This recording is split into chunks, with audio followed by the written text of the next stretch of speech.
Hello student, study grow में आपका स्वागत है। आज हम लोग केमिस्ट्री के बेहद इम्पोर्टेंट क्वेश्चंस को कवर करेंगे और जिसमें आपका पहला क्वेश्चन है, कह रहा है परिशुद्ध एल्कोहल है। ध्यान दीजिए, परिशुद्ध जो एल्कोहल होता है वो 200% प्रूफ होता है। तो आपका ऑप्शन नंबर सी जो है वो राइट है। यहाँ तक हम लोग कवर कर लिए थे। आज 156 में हमें क्वेश्चन से शुरू करेंगे।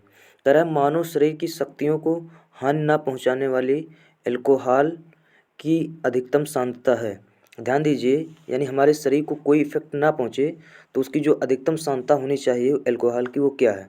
कह रहा ऑप्शन पहला 2.3%, दूसरा ऑप्शन कह रहा है 0.9%, तीसरा ऑप्शन कह रहा है 0.3%, चौथा ऑप्शन कह रहा है 0.1%। तो ध्यान दीजिए, आपका जो बी वाला ऑप्शन है वो राइट हो जाएगा, 0.9%। ठीक है ना। ये मेडिसिन वगैरह में भी यूज किया जाने वाला एक क्या कह सकते हैं कि एल्कोहलिक ग्रुप का जो एथिल एल्कोहल होता है यही उपयोग किया जाता है। तो इसकी जो सांद्रता होती है लगभग 0.9% होती है।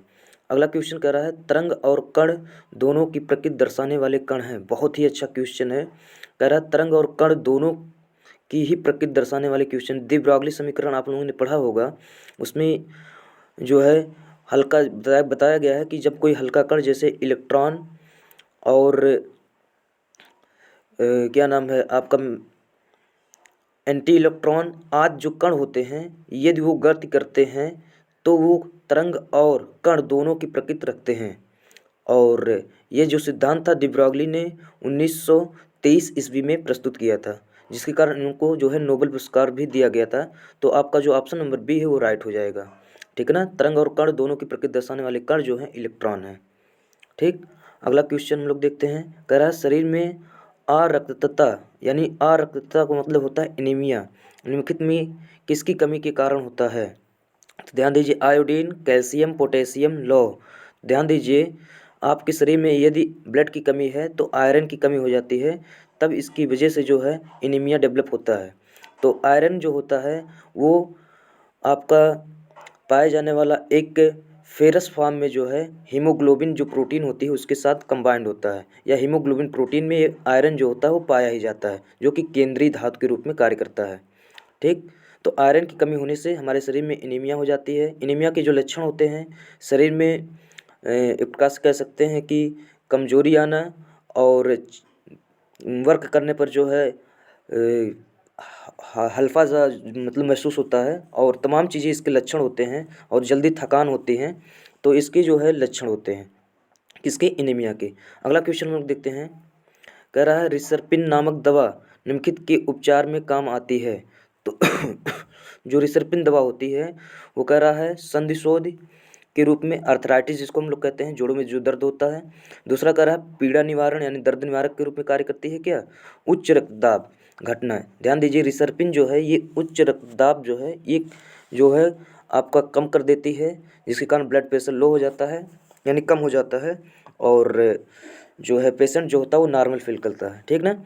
अब कहने का मतलब ये जो रिसरपिन पिन जो लास्ट में आता है जैसे एम्लोडिपिन, ये सब जो दवा होती हैं ये रक्तचाप को मेंटेन ही करते हैं, रक्तदाब को क्या करते हैं दोस्तों, मेंटेन करते हैं। अगला क्वेश्चन कह रहा है 160वां क्वेश्चन, कह रहा है शरीर में टीके द्वारा दवा देने के लिए अधस्तक सिरिंज यानी हाइपोडर्मिक सिरिंज को रोगाणु रहित स्टेलाइज करने का उत्तम तरीका क्या होता है। ध्यान दीजिए, पहला ऑप्शन कह रहा है इसका अल्कोहल में थोड़ी देर के लिए छोड़ देना। दूसरा कह रहा है इसको अल्कोहल और जल के मिश्रण में साफ करना। तीसरा कह रहा है जल में उबालना। चौथा कह रहा है प्रेशर कुकर के अंदर जल में उबालना। तो ध्यान दीजिए, अल्कोहल जो होता है वो स्पिरिट की तरीके से व्यवहार करती है, या यूँ कह सकते हैं स्पिरिट में अल्कोहल ही अधिक मात्रा में मिलाया जाता है, जो कि रोगाणुनाशक होता है। तो आपका ऑप्शन नंबर ए जो है वो आपका राइट हो जाएगा। अगला क्वेश्चन हम लोग देखते हैं। कह रहा हमें डॉट डॉट डॉट के प्रति ग्राम अंतर्ग्रहण में से सर्वाधिक शक्ति मिलती है। तो ध्यान दीजिए, कार्बोहाइड्रेट, प्रोटीन, विटामिन, हार्मोन।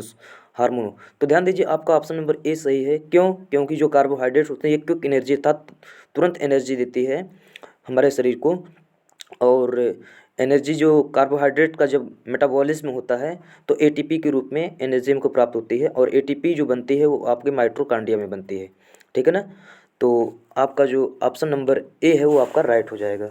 अगला क्वेश्चन हम लोग देखते हैं, निम्नलिखित पदार्थों में कौन सा कीटनाशक की तरह इस्तेमाल नहीं की जा सकती है। DDT ये तो होता है। दूसरा कह रहा है मैलाथियोन, ये भी होता है। गैमेक्सिन, ब्लीचिंग पाउडर जो होता है ये आपका कीटनाशक के रूप में नहीं किया जाता है। ब्लीचिंग पाउडर जो होता है ये आपका कह सकते हैं कि जो रंग होते हैं उसको छुड़ाने के लिए उपयोग करते हैं, और साथ ही साथ जो है जल को भी स्वच्छ करने के लिए हम लोग जो है ब्लीचिंग पाउडर का उपयोग करते हैं। ठीक है ना। अगला क्वेश्चन कर रहा है, अभ्रक का मुख्य उपयोग होता है। क्योंकि देखिए इधर देखिए दोस्तों 162 में कह रहा जो ब्लीचिंग पाउडर होता है वो जल में भी उपयोग किया जाता है। ऐसी बात नहीं है। क्यों? क्योंकि जो है इससे क्लोरीन जो है प्राप्त होता है और जो है जल को स्वच्छ करने के लिए भी काम में आता है।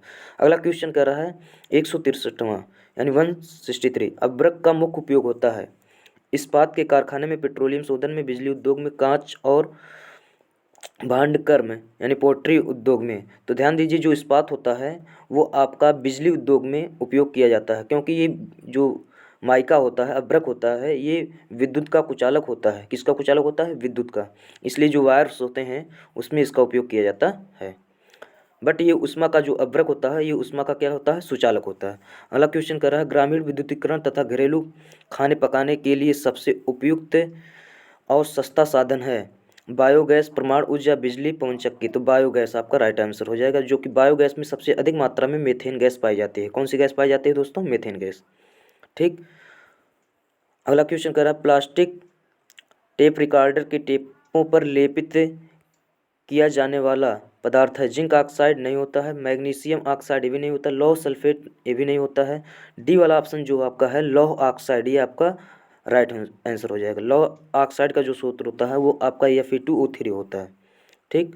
अगला क्वेश्चन करा, निम्नलिखित में साधारणतः इस्तेमाल होने वाली वस्तुओं में से कौन सी मिश्र धातु नहीं है। तो ध्यान दीजिए, इस्पात, पीतल, कांस्य, तांबा। तांबा जो होता है संयुक्त कहते हैं। बाकी आपका तीनों जो है ए और बी और सी ये आपका जो है मिश्र धातु होता है। तांबा जो होता है आपका मिश्र धातु नहीं होता है।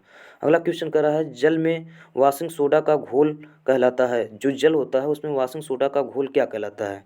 वाशिंग सोडा जो होता है वो आपका क्षारीय होता है, और जल में उसको डालेंगे यानी घोल करेंगे, जल में मिलाएंगे तो जो जल होता है वो भी क्षार की प्रकृति का हो जाता है। तो क्षारीय, उदासीन, अम्लीय, विरंजक। तो आपका ऑप्शन नंबर ए जो आपका राइट हो जाएगा, अर्थात क्षार की प्रकृति का होता है। तो उम्मीद करते हैं दोस्तों ये वीडियो आपको समझ में आया होगा। ऐसे ही वीडियो देखने के लिए हमारे चैनल को सब्सक्राइब करें, बेल आइकन को प्रेस करें और नोटिफिकेशन जो हमेशा आप ऑन करें, ताकि जो है सबसे पहले आप लोगों के पास वीडियो पहुंच सके। वीडियो देखने के लिए धन्यवाद। जय हिंद दोस्तों।